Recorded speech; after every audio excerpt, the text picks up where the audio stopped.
प्यारे बच्चों, good morning. जब जगो तभी सवेरा। उम्मीद करता हूं कि पूरी शिद्दत से पढ़ाई करते होंगे। हम लोग पढ़ रहे थे रियल नंबर। रियल नंबर में टॉपिक पढ़ रहे थे रिविजिटिंग इरेशनल नंबर, अपरिमेय संख्याओं का पुनर्भ्रमण। आज इसी टॉपिक के अंतर्गत हम लोग एक्सरसाइज करेंगे 1.3। ये बड़ा ही इंपॉर्टेंट टॉपिक है। इससे एग्जाम में क्वेश्चन आने ही आने हैं। और इसकी सबसे खास बात यह है कि इसमें √2, √3, √5, √7 इन सभी की इरेशनलिटी को प्रूव करना होता है, यानी इन संख्याओं की अपरिमेयता को सिद्ध करना होता है। और खास इसलिए है कि इन सभी में से किसी एक भी नंबर का अगर मुझे इरेशनलिटी प्रूव करनी आ गई तो हम सभी नंबर्स की इरेशनलिटी उसी मेथड पे बड़ी ही आसानी से कर सकते हैं। आइए एक्सरसाइज स्टार्ट करते हैं। एक्सरसाइज 1.3 में पहला क्वेश्चन दिया जा रहा है, प्रूव दैट √5 इज इरेशनल। सिद्ध कीजिए कि √5 एक अपरिमेय संख्या है। अरे ये बात तो है ही है कि √5 इरेशनल है, यानी √5 जो है वो एक अपरिमेय संख्या है। ये तो है ही है, लेकिन इसे प्रूव्ड करना है, इसे सिद्ध करना है। तो इसके लिए क्या करना पड़ेगा? सबसे पहले हमें यह जो दिया जा रहा है कि √5 इज इरेशनल, इसके विपरीत एजम्पशन लेने पड़ेंगे। इसके विपरीत हमें कोई मान्यता लेनी पड़ेगी। यानी अगर कह रहा है √5 इज इरेशनल तो हमें मान्यता लेनी है कि √5 जो है वो अपरिमेय नहीं बल्कि परिमेय संख्या है। √5 इज इरेशनल नहीं, रेशनल नंबर है। लेट अस एज्यूम दैट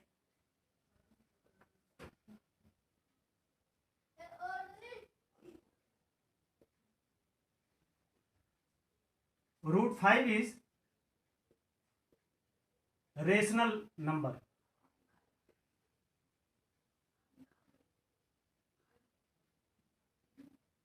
यानी माना कि √5 एक परिमेय संख्या है। परिमेय संख्या है तो परिमेय संख्या के लिए क्या आवश्यक है? Where A and B are coprime number. जहां A और B को-प्राइम यानी असहभाज्य संख्या है। को-प्राइम का मतलब क्या होता है? जैसे 3/5 है। देखिए 3 1 से डिवाइड होगा, 5 भी 1 से डिवाइड होगा या स्वयं की संख्याओं से होगा, लेकिन कोई एक ऐसा नंबर नहीं होगा जो इन दोनों को डिवाइड कर सके, केवल एक को छोड़कर। सपोज दूसरा एग्जाम्पल देखिए, जैसे 4/9। 4 भी कटेगा, 9 भी कटेगा। 2 से 4 कट जाएगा, 2 2 जा 4, और 9 भी 3 से कट जाएगा, 3 3 जा 9। लेकिन कोई एक नंबर नहीं है जो दोनों नीचे और ऊपर यानी न्यूमरेटर और डिनोमिनेटर को काट सके, केवल एक को छोड़कर। तो ऐसी संख्याएं जो केवल एक के सिवा किसी भी संख्या से न्यूमरेटर और डिनोमिनेटर न कटे, वही क्या बोला जाएगा? Co-prime number. इसी के आधार पर हम लोग देखते हैं कि अब √5 को किस रूप में लिखा जा सकता है। Now √5 is equal to A/B, यानी P/Q रेशनल नंबर है, उसे A/B के रूप में रिप्रेजेंट किया गया। √5 रेशनल नंबर है, इसलिए वो A/B के फॉर्म में लिखा जा सकता है। ठीक ना? इसके बाद हम क्या करते हैं? दोनों तरफ स्क्वायर करते हैं। Squaring in both side.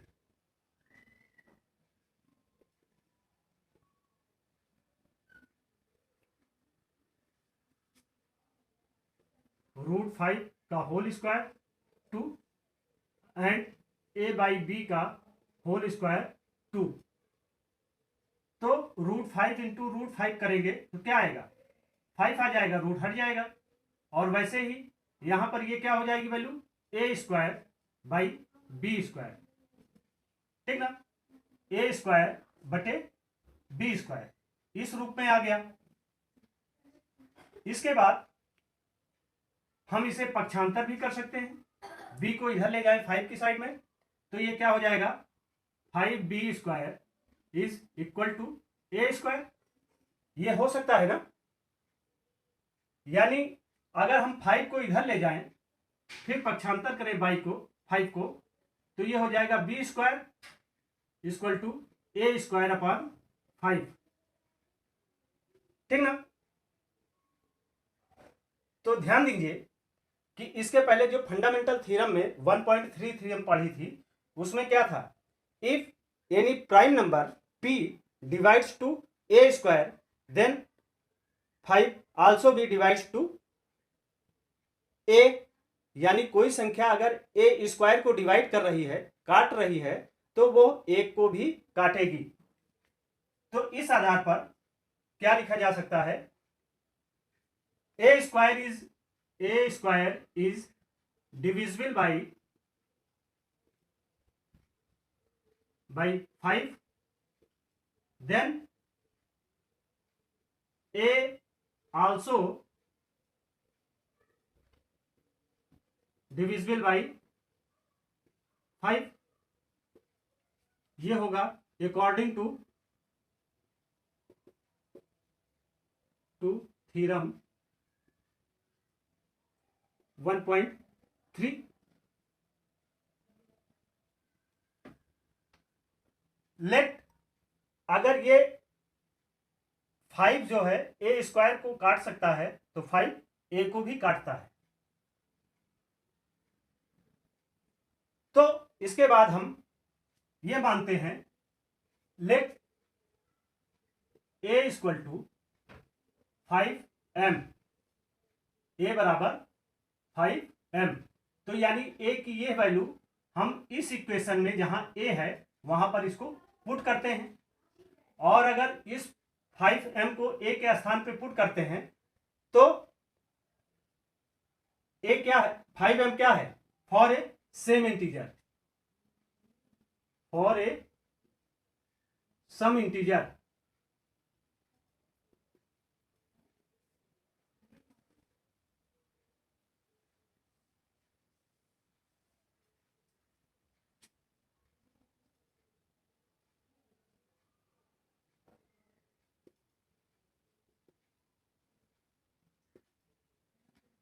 इस 5 के मान को, a के वैल्यू को हम इस इक्वेशन में रखते हैं, तो इक्वेशन हमें क्या मिलता है, √5 is equal to 5m upon b है, ठीक ना। तो जैसे मैंने इसमें किया है वैसे ही तो इस पे भी करना है, स्क्वायरिंग इन बोथ साइड। यहां भी हम स्क्वायरिंग बोथ साइड, जैसे हमने इधर किया है, ठीक ना, जैसे यहां बोथ साइड स्क्वायर किया है वैसे ही स्क्वायर यहां भी हम बोथ साइड करते हैं। √5 का whole square 2 and 5m upon b का होल स्क्वायर। तो √5 से मल्टीप्लाई कराएंगे तो क्या आएगा, 5 आ जाएगा, और ये कितना आ जाएगा, ये 25m² अपॉन b², ठीक ना। b को पक्षांतर करके इधर ले जाते हैं, b की साइड चेंज करते हैं, तो ये क्या हो जाएगा, 5b² इक्वल टू 25m², ठीक ना। b की वैल्यू निकालने के लिए हम 5 को फिर पक्षांतर करके इधर ले जाते हैं, यानी b² equal to 25m² upon 5, ठीक। तो 5 5 जा 25, then B square equal to 5m square,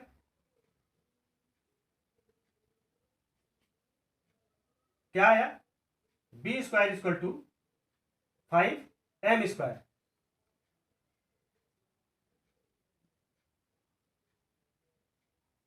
यानी इसे हम ऐसे भी लिख सकते हैं 5m square equal to B square, या m square equal to B square, 5 को इधर ले जाते हैं, पक्षांतर करते हैं, तो बी स्क्वायर 5। तो हमने देखा कि 5 जो है बी स्क्वायर को डिवाइड कर रहा है,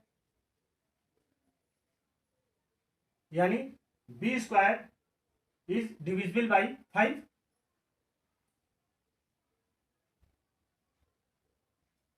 B square is divisible by 5।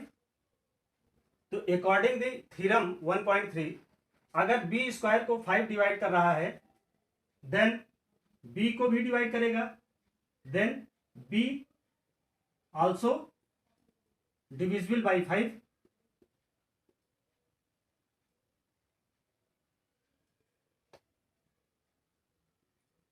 यानी 5 जो है अगर बी स्क्वायर को डिवाइड कर रहा है तो वो बी को भी डिवाइड करेगा। एक बात ध्यान दीजिए, इस थ्योरम को थोड़ा उल्टा करके देखते हैं। जैसे मान लीजिए कोई संख्या 4 है, अगर 4 को 2 डिवाइड कर रही है तो जाहिर सी बात है 4 स्क्वायर को भी 2 डिवाइड करेगी, यानी 4 4 जा 16/2। यानी अगर कोई भी नंबर किसी एक संख्या को डिवाइड कर रहा है तो उसके स्क्वायर वैल्यू को भी डिवाइड करेगा। इस चीज को यहां कह रहा है कि अगर बी स्क्वायर को डिवाइड कर रहा है तो बी को भी करेगा, यानी अगर बी को 5 डिवाइड कर रहा है तो बी स्क्वायर को भी डिवाइड करेगा। ठीक ना। अब आप ध्यान दीजिए कि बी जो है 5 जो है वो यहां पर ए बी स्क्वायर को भी डिवाइड कर रहा है, ठीक ना। 5 जो है बी स्क्वायर को डिवाइड कर रहा है और 5 ही यहां ए स्क्वायर को भी डिवाइड कर रहा है। तो यानी 5 ही ऐसी एक संख्या है जो ए और बी को दोनों को डिवाइड कर रहा है। जबकि को प्राइम में हमने क्या देखा था, कोई भी नंबर रेशनल तभी होगा जबकि ए और बी दोनों को प्राइम हो और कोई भी एक नंबर ए और बी को एक साथ ना डिवाइड करे, केवल एक ही डिवाइड कर सकता। लेकिन देख रहे हैं यहाँ 5 जो है ए स्क्वायर को भी डिवाइड कर रहा है और बी स्क्वायर को भी डिवाइड कर रहा है। तो यानी यहां क्या होगा, इस दशा में हमने यह जो मान्यता ली है कि √5 एक रेशनल नंबर है, यह गलत है, ठीक ना। यानी √5 रेशनल नंबर नहीं हो सकता, क्योंकि रेशनल नंबर ये तभी होता जब ए और बी को कोई एक ही संख्या ना काटती। लेकिन यहां पर दोनों संख्याएं एक दूसरे को काट रही हैं। इस आधार पर यह कहा जा सकता है कि यह जो √5 है वो रेशनल नहीं है। तो रेशनल नहीं है तो क्या है, इरेशनल है। और √5 अगर इरेशनल है तो हमें यही तो प्रूव करना था, प्रूव दैट √5 इज इरेशनल। इतना करने के बाद चाहे √5 हो, चाहे √3 हो, चाहे √7 हो, सभी में एक कंक्लूजन आपको एग्जाम की कॉपी में लिखना जरूरी होता है। वो हमने पहले जो क्वेश्चन में किया था उसको देख लें। पहला पॉइंट लिखेंगे, देयरफॉर ए एंड बी है least 5 as a common factor. अतः ए और बी में कम से कम एक उभयनिष्ठ गुणनखंड क्या है, वो 5 है। Second point, but this contradict the fact that A and B have no common factor other than 1। परंतु इससे इस तथ्य का विरोधाभास प्राप्त होता है कि A और B में एक के अतिरिक्त 1 के अतिरिक्त कोई और गुणनखंड नहीं है। और यहां देख रहे हैं कि एक के अतिरिक्त 5 जो है वो गुणनखंड है। तो यानी इसका एक विरोधाभास यहां मिल रहा है कि 1 के अतिरिक्त 5 भी यहां एक गुणनखंड के रूप में मिल रहा है। तो इसलिए दिस कॉन्ट्राडिक्शन हैज अराइजन, यह जो विरोधाभास उत्पन्न हो रहा है क्यों, किस कारण से, बिकॉज, क्योंकि of our incorrect assumption that √5 is rational. ठीक ना, यह विरोधाभास हमें इस कारण प्राप्त हुआ है क्योंकि हमने एक त्रुटिपूर्ण परिकल्पना कर ली है। वो क्या कर ली है कि √5 जो है वो एक परिमेय संख्या है। √5 क्या है, परिमेय संख्या है। तो इस एजम्पशन को छोड़ना पड़ेगा। So we conclude that √5 is irrational. तो √5 क्या हो जाएगा, वो इरेशनल होगा। अतः हम निष्कर्ष निकालते हैं कि √5 एक अपरिमेय संख्या है। ठीक ना, तो इस तरीके से हम √5 को भी, √2 को भी, √3 को भी, √7 को भी उनकी इरेशनलिटी प्रूव कर सकते हैं, उनकी अपरिमेयता को सिद्ध कर सकते हैं। और इसी मेथड पे हम सारे क्वेश्चंस कर सकते हैं। इंपॉर्टेंट पॉइंट ये है कि सारे क्वेश्चन करने के बाद ये पॉइंट जरूर लिखिएगा। इंग्लिश मीडियम के स्टूडेंट इंग्लिश में लिखेंगे और हिंदी मीडियम के स्टूडेंट हिंदी में लिखेंगे। नोट कर लीजिए। Question number 2, prove that 3 + 2√5 is irrational. सिद्ध कीजिए 3 + 2√5 एक अपरिमेय संख्या है। तो जैसे इसके पहले क्वेश्चन किया था, अगर ये अपरिमेय संख्या है, इसे सिद्ध करना है तो क्या करना पड़ेगा, इसके अपोजिट एजम्पशन करना पड़ेगा। यानी late us assume that 3 + 2√5 is rational number where a and b are co-prime, where b is not equal to 0। co-prime का मतलब जानते हैं कि जैसे 3/5 है, ये 1 के सिवा किसी भी संख्या से ना कटे, तो ऐसे ही उन्हें co-prime बोला जाएगा। तो नाउ अगर इन्हें हमने रेशनल नंबर मान लिया तो नाउ वी गेट अब हमें प्राप्त होता है, क्या प्राप्त होगा, 3 + 2√5 इज इक्वल टू a/b। क्योंकि a/b क्या है, वो रेशनल नंबर है और इसे हमने रेशनल मानना है, इसलिए रेशनल की जो डेफिनेशन होती है that is represented in the form of a/b। तो यानी परिमेय संख्या को a/b के रूप में प्रदर्शित किया जा सकता है। तो यानी इस नंबर को इस a/b के बराबर मान लिया गया है। तो इसको हम लोग फिर से इस फॉर्म में आने के बाद रीअरेंज करते हैं, फिर से इसको अरेंज करते हैं। तो rearranging this equation,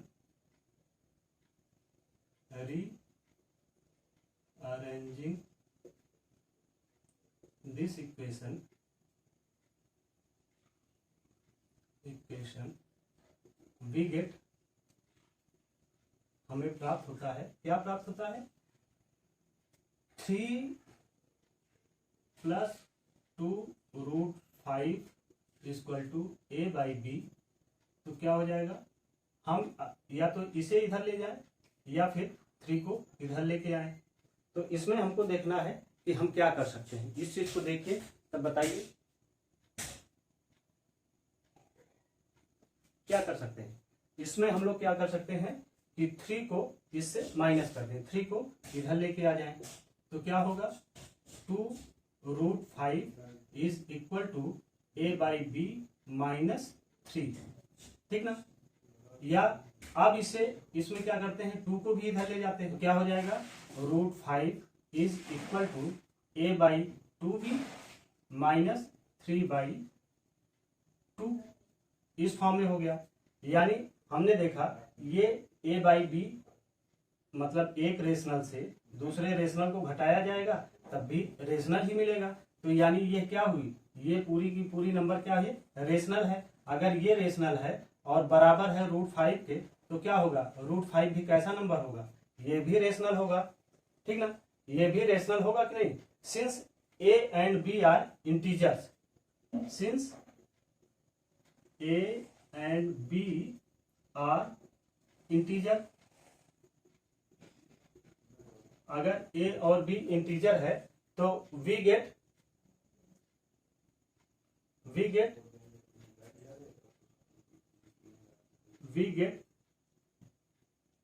a/2b minus 3/2 क्या है, is rational.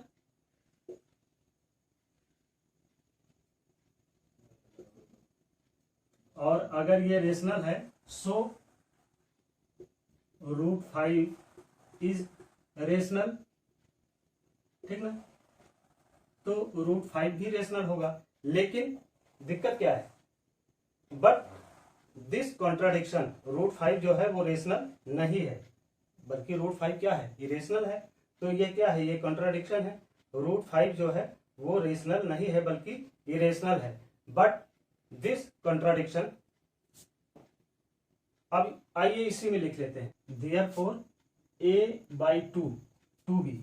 a/2b minus 3/2 a rational number, एक रेशनल नंबर है, सो √5 इज रेशनल। चूंकि a/2b माइनस 3/2 एक परिमेय संख्या है, इसलिए √5 भी क्या होगी, एक परिमेय संख्या होगी। But this contradict the fact that √5 is an irrational number, परंतु इससे इस तथ्य का विरोधाभास प्राप्त होता है कि √5 एक अपरिमेय संख्या है। चूंकि √5 एक अपरिमेय संख्या होती है, लेकिन ये आया क्या कि √5 एक परिमेय संख्या है, तो यह विरोधाभास है। This contradiction has arisen because of our incorrect assumption that 3 + √5 to √5 is rational. यह विरोधाभास हमें इस कारण से प्राप्त हो रहा है क्योंकि हमने एक त्रुटिपूर्ण परिकल्पना कर ली थी कि 3 + 2 √5 वो क्या है, एक परिमेय संख्या है, ठीक ना। हमने यह विरोधाभास हमें यह विरोधाभास हमें इस कारण से प्राप्त हो रहा है क्योंकि हमने एक त्रुटिपूर्ण परिकल्पना कर ली है कि 3 + 2 √5 एक परिमेय संख्या है, ठीक ना। So we conclude that 3 + 2 √5 is irrational. अतः हम यह निष्कर्ष निकालते हैं कि 3 + 2 √5 एक अपरिमेय संख्या है। नोट कर लीजिए इसको, ठीक। Question number 3, prove that the following are irrational. सिद्ध कीजिए कि निम्नलिखित एक परिमेय संख्या है। पहला 1/√2, दूसरा 7√5, तीसरा 6 + √5, ठीक है। इसे प्रूव करना है तो इसके साथ भी वही करना पड़ेगा। अगर ये इरेशनल है, इसको प्रूव करना है तो इसके अपोजिट एजम्पशन लेने पड़ेंगे। तो एजम्पशन क्या लेना पड़ेगा, let us assume that 1/√2 is rational, ठीक, where a and b are co-prime, where b is not equal to 0, ठीक है। अगर 1/2 एक रेशनल नंबर है तो इसके लिए क्या हो जाएगा, इसको नाउ वी गेट अब हमें प्राप्त होगा 1/√2 = a/b। चूंकि रेशनल माने हैं तो इस a/b के बराबर ये हो जाएगा, ठीक ना। 1/√2 को ऐसा करते हैं कि नीचे ऊपर इसमें √2 से गुणा करा देते हैं,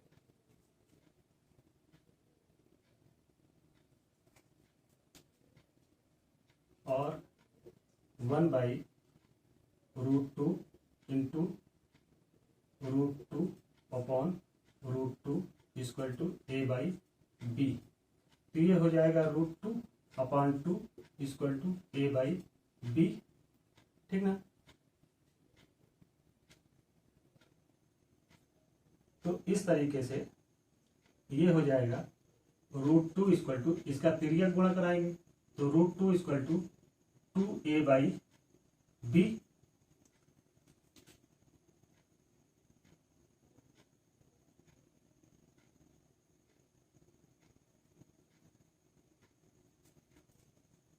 since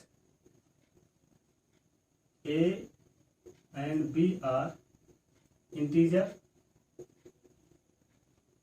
अगर ये दोनों a और b इंटीजर हो जाएंगे तो वी गेट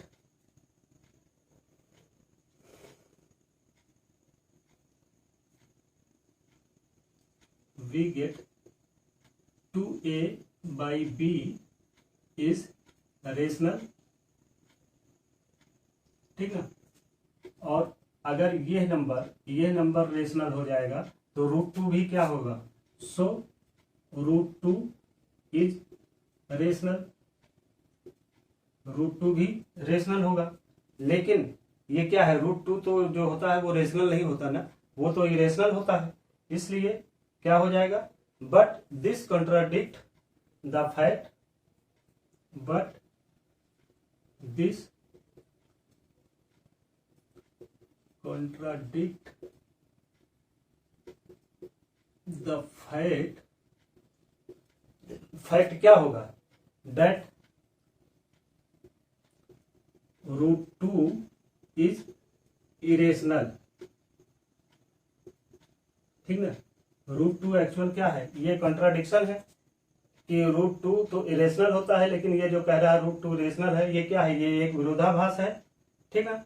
और इस this contradiction has been arises, this contradiction has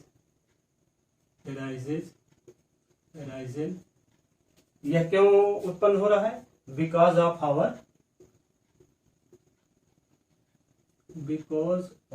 our incorrect assumption, incorrect that 1 by √2 is rational। ये जो हमने एजम्पशन लिया था, यह एजम्पशन के कारण ही इसे ये जो कहा था 1 by √2 इज रेशनल, यह एजम्पशन जो है गलत मान्यता थी, जिसके कारण यह स्थिति पैदा हो रही। सो वी कंक्लूड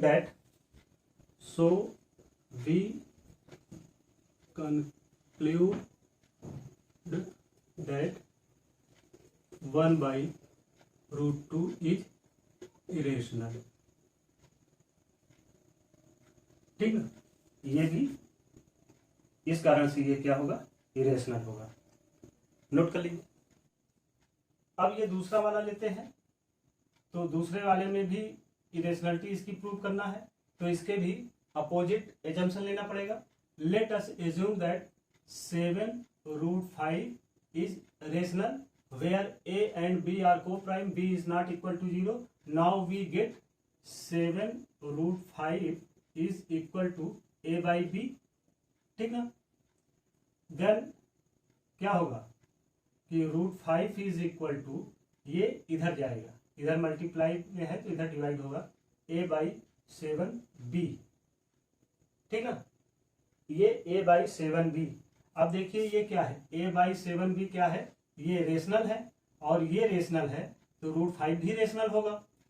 तो since a and b are integer, we get a by 2b is rational, so √5 is rational, but this contradict that the fact that √5 क्या होता है, रेशनल, इरेशनल होता है, इज इरेशनल।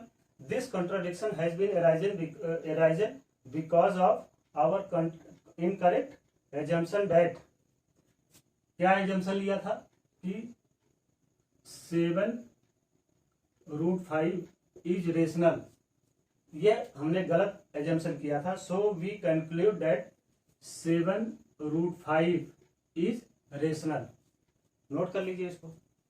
अब तीसरा करता हूं, 6 + √2 को हमें प्रूव करना है कि ये इरेशनल है, तो इसमें भी वही एजम्पशन, अपोजिट एजम्पशन लेना पड़ेगा। Let us assume 6 + √2 is rational where a and b are coprime, b is not equal to 0। Now we get 6 + √2 is equal to a by b, ठीक ना।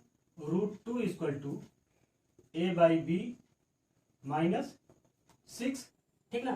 तो ये क्या हो गया, ये क्या है, रेशनल है, किसी भी रेशनल से कोई भी संख्या अगर घट रही है तो भी रेशनल ही आएगा। तो a by b क्या है, a by b -6 वो रेशनल है, और ये रेशनल है और बराबर है किसके, √2 के, तो √2 भी रेशनल होगा।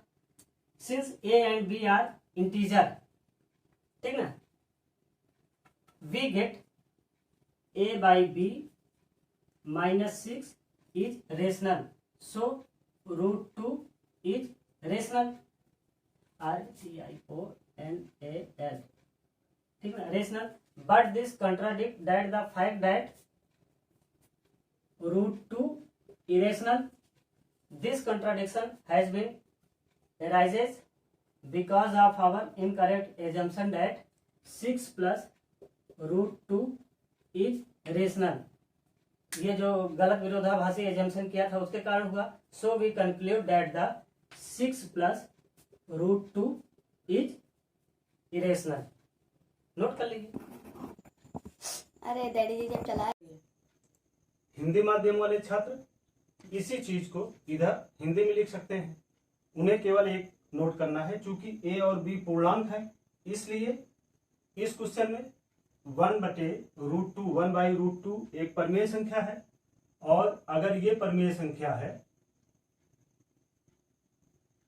ठीक ना, ये चीज आपको जहां जहां पे फिल करना है आप अपने आप देख के इसको इसी में से इस पॉइंट को, इस पॉइंट को, इस पॉइंट को, इस पॉइंट को और इस पॉइंट को भर सकते हैं.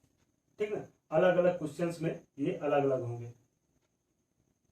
अब देखिए 1 2 3 4 5 1 2 3 4 5 ये अलग अलग क्वेश्चंस में ये पूरी थ्योरी आप देख लीजिए, याद कर लीजिए, और इसमें क्वेश्चन के अनुसार जो चीजें भरनी है वो भर के आप एक बार अभ्यास करिए. क्वेश्चन भी आपको समझ में आ जाएगा.